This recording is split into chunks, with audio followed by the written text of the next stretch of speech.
welcome back to the Citizen channel. And we've got a part 2 here, guys. So if you've not watched part 1, it was great fun doing that one, so go back and watch it.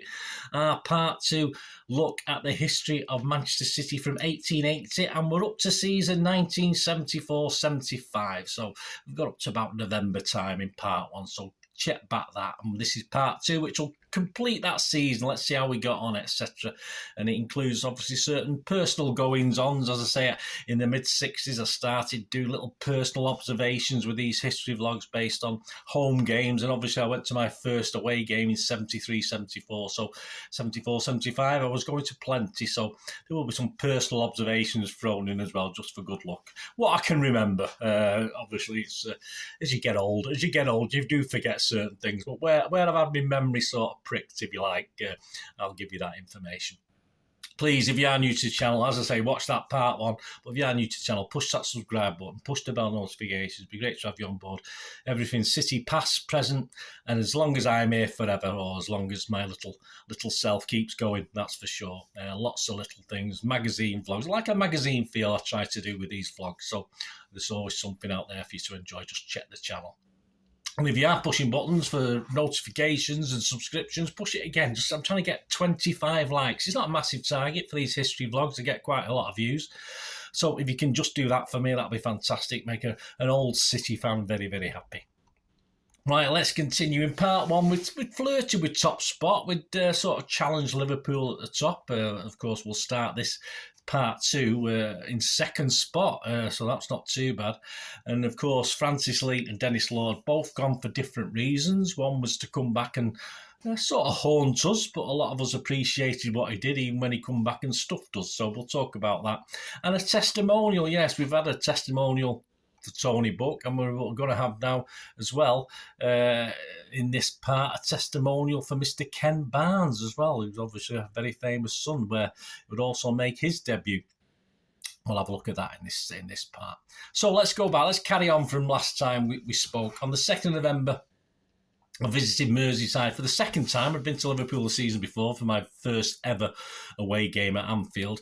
And this was my first trip to Goodison. Yeah, we sat second, a point behind Everton's neighbours, Liverpool. It was 80p on a football special, and a 2-0 loss was pretty depressing. But my abiding memory of this wasn't the football, wasn't what happened on the pitch. It was what happened outside. I mean, there was, as you know, if you went to games in the 70s, lots of fights outside the ground as Everton fans were hunting in packs, and, you know, from 10 or 11, from even younger probably, from 7, 8, 9-year-olds, you know, to 20-odd-year-olds, hunting in packs for City fans leaving the ground. Me and my mate Chris got out okay on this one. It was, you know, the benefit of the games, if you played them at that time of year, November, was at a 3 o'clock kickoff. It was darkish when you were coming out, so you could sort of try and avoid certain amounts of trouble as a 13, 14-year-old lad. Most of the time you had to do that because everyone else was a lot bigger than you, so that was a problem, unless there was a mob of you. And certainly at Everton, it wasn't very pretty. And there you go. But we got back home without too much trouble, but I wouldn't be rushing back to Goodison Park in a hurry, that's for sure. It'll be a while before I went again, that's for sure. I'm not daft. I mean, I am a bit daft, but I'm not that daft to want to, you know, put my life on the edge, you know, at the edge, going to these sort of places at that time. On a more pleasant note, it'd been Alan Oakes' 500th appearances, and he would soon go on to break a record. More of that in a moment. Away from footy, a tribute was paid to Skip, yes, Tony Buck, who was the manager at the time, for his service and all-star spectacular at the City Social Club. I used to love the Social Club. It was one of my favourite places, where I first met my ex-wife, the City Social Club, and I still have happy memories, so I won't hold that against it. So, yes, it was great. City Social Club, the 10th of November, 1974. We had Frankie Vaughan headlining. Remember the old Frankie Vaughan? Was it Give Me the Moon, Give Me the Moonlight? That might be someone else, I'm not sure. City fan and comedian Ken settled down now. Good win. Yeah, he was on the cast. He was on the cast. The role, the board, whatever, the appearance thing, and the singing Nolans. Yes, the Nolans were on as well. Were on the card. Yes, the card of entertainers. Plus plus, I think they did turn up, a promised guest appearance by City fans, well, little and large, if they could get a time off from their TV work at the time. They were pretty big on TV. City played a friendly with Barcelona, a 3-2 loss in front of 40,000 at the Camp Nou, or Nou Camp, or whatever you want to call it, on Tuesday the 12th of September to celebrate Barca's 75th anniversary. And after the fun and games that I've just spoke about at Everton, personally at Everton, it was no better a couple of weeks later. Our next away game that I trundled to on the 16th of November, my first trip, and again, one that became my only trip, actually. It's the only trip I've ever made to this ground. St Andrews, Birmingham City, yes, £1.10 on the coach, £2 on the train, and the game was another on the pitch, away surrender. Over 35,000 were there for a 4-0 reverse. And the trip to Barcelona and around the golf for the players hadn't done much good for the squad, apparently, as we were shocking. Off the pitch, again, lots of trouble before the game this time, not just after the game, but before the game. No obvious terracing, no obvious big group of City fans to follow. We were on the coach that day. So there didn't seem to be any big groups of big City fans. There's no real segregation at St Andrews at the time. And a big group of us, probably about 10 or 12 of us, opted to sit in the main stand. And this is the first time I'd ever sat at an away ground, but it did appear at the time to be the sensible option. Birmingham were not nice people, not nice fans. There were plenty of Blues, judging by the football special that was probably went to the game that was acquisitioned and the number of coaches that were around. But we weren't aware, say, of any large group of City fans in the ground. So we probably made the right judgment call going and sitting in the seats. Certainly, we didn't score any goals, so we obviously didn't see any celebrating by Manchester City fans, but it's probably a good thing because obviously we know obvious segregation. It was probably best to keep a low profile for this one with the Brummie fans, the Zulus, whatever they were called, well up for causing trouble at that one.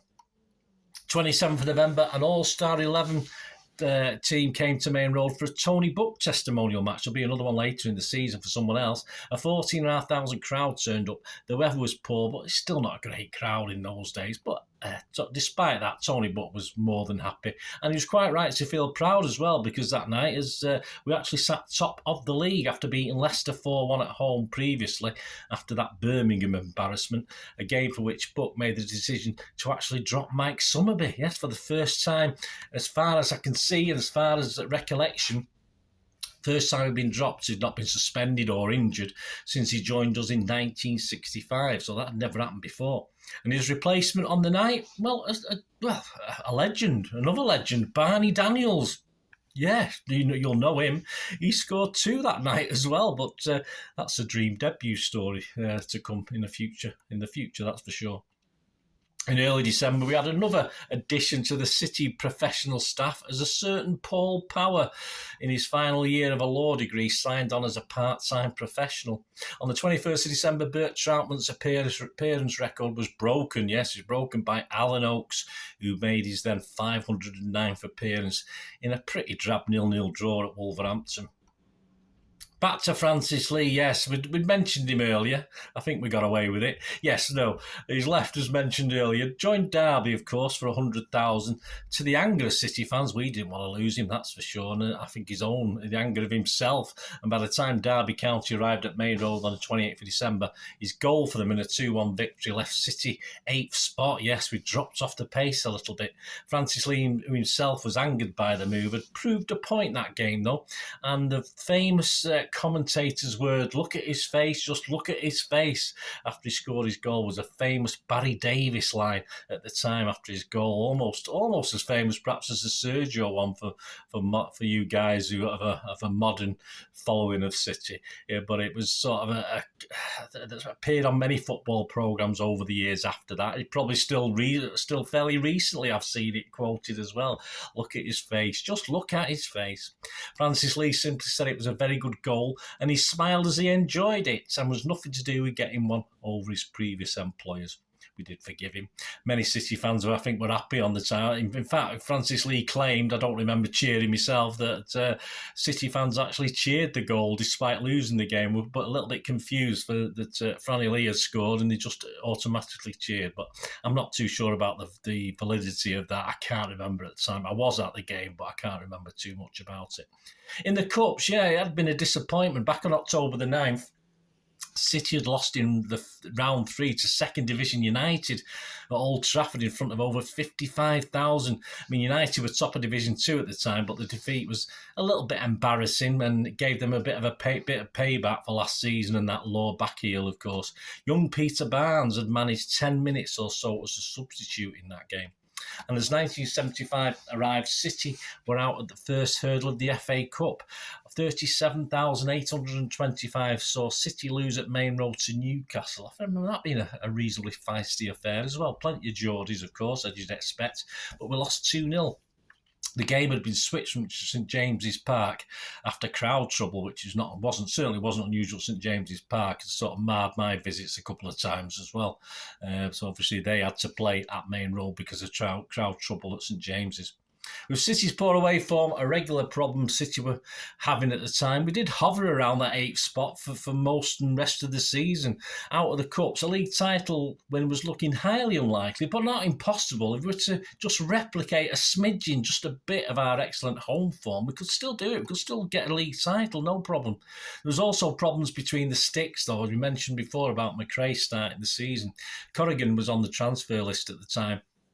Was unhappy, of course, of being dropped. Probably rightly being dropped as well. He went through a really bad phase, Joe Corrigan. That's why McRae was brought in. Long term, he knuckled down and became a fantastic goalkeeper. But he was having problems at the time, and McRae was the established number one. And Corrigan tended to only get games if there was an injury to McRae. I mentioned a number 9, didn't I? Well, Joe Royle had been brought in around Christmas to try and improve things, but his goal contribution wasn't great, certainly less than expected. He scored just 1 goal in 16 appearances. He needed time to settle in. But his performances were good and the fans liked him. We liked him and he liked City, and he jumped at the chance of joining us when Everton had signed a certain guy called Bob Latchford, another big number 9. He made his debut in a 4-1 reversal, though, at Liverpool on Boxing Day. On the 11th of January, my first ever visit to Bramall Lane and the unusual entry near the cricket pavilion. If you went in those days, it used to be a cricket ground in the summer as well. About a 75-yard walk around to our place behind the goal. As a cricket ground as well, the pitch only had 3 stands, of course, then on it. And I think the following season, that's when it was redeveloped and a new stand was built. I think it was 95p on the coach. Booth scored for City in a 1-1 draw, and that was his first game back after a 4-month layoff. He'd had to have an operation on his back that had been causing problems for the previous 2 years. Bell had seemingly won the game for us. I do remember a little bit of that in the last minute, but referee, the old famous Roger Kirkpatrick, has spotted an infringement elsewhere. No one else did. No one else saw it. Even the Sheffield players and Sheffield fans hadn't seen it. But they were nonplussed but grateful. It kept the game at 1-1. In the boardroom, Swells, following an idea used at Barcelona, we'd obviously played them in a friendly, as we've already mentioned, appointed 2 vice presidents, Freddie Pye and Michael Horwich. I won't go into too much about what sort of jobs they did. My first trip to Filbert Street on the 8th of March ended in a late 1-0 loss, a devastating 1-0 loss, which was even more disappointing as an injury to keeper McRae saw Mike Doyle have to go in net for all but 10 minutes of the game, and our rearguard action and Doyle's heroics deserved at least a point, but it wasn't to be, as Leicester got a winner with just seconds left to go.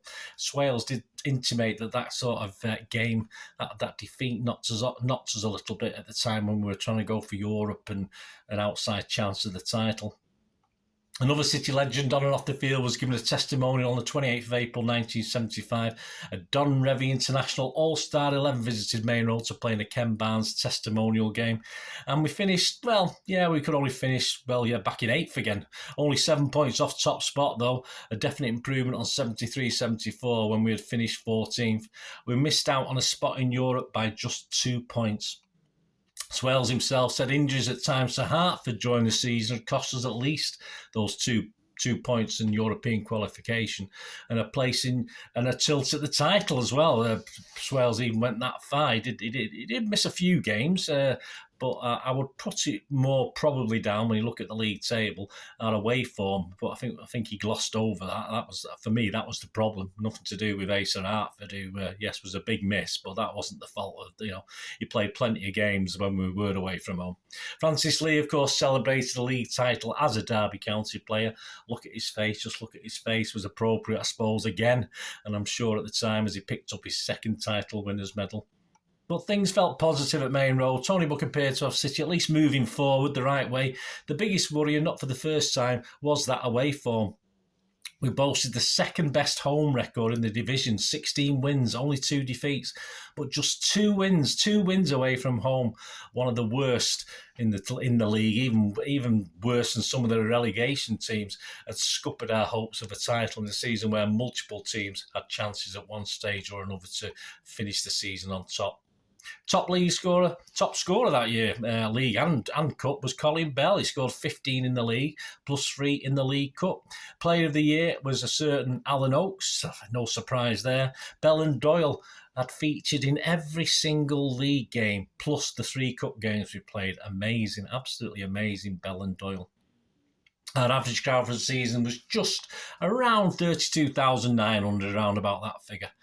So it wasn't too bad. We were getting behind the boys. I think that would go up again quite soon. As I say, the 70s were a decade of positivity among City fans, if not quite working out on the pitch. So there you go, guys. Hope you enjoyed this little look back at the 74-75 season. My little bits of personal going-ons as well.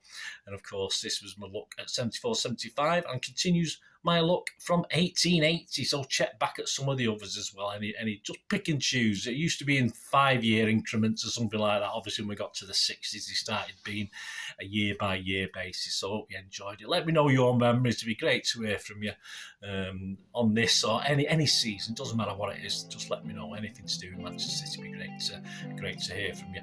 Thanks for watching this history of City and our wonderful club, of course.